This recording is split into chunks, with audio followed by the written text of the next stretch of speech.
जागा नावावर करायची हा प्रश्न खूप वेळाला विचारला होता की मला माझी जागा नावावर करायची किंवा मला बायकोचं, नवऱ्याचं, मुलाचं नाव जागेवर घालायचंय.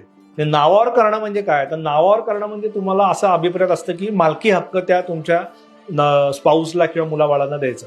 तर याच्याकरता मालकी मिळण्यासाठी आपल्याला 2-3 प्रकारे मालकी मिळू शकते. एक तर रजिस्टर्ड ॲग्रीमेंट, म्हणजे ज्याला आपण खरेदी खत, बक्षीसपत्र, हक्कसोडपत्र म्हणतो. हे एक डॉक्युमेंट्स तुमच्या हयातीत रजिस्टर्ड झाले की त्याचा इंडेक्स तयार होतो.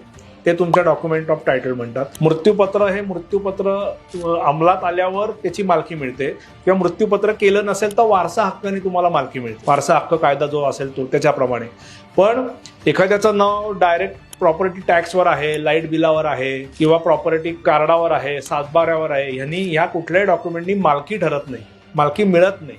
हे रेव्हेन्यू डॉक्युमेंट आहेत, सातबारा आणि प्रॉपर्टी कार्ड. ह्यांनी फक्त रेव्हेन्यू पर्पज हा त्याचा उपयोग आहे, बाकी त्याचे उपयोग वेगळे आहेत. पण मालकी हक्क म्हणायला गेलात तर ह्या 4 डॉक्युमेंटनी तुमची मालकी नक्कीच ठरत नाही. दुसरा अजून एक महत्त्वाचं म्हणजे नॉमिनेशन. नॉमिनेशननी पण तुम्हाला मालकी मिळत नाही. ही जे स्टॉप गॅप अरेंजमेंट आहे.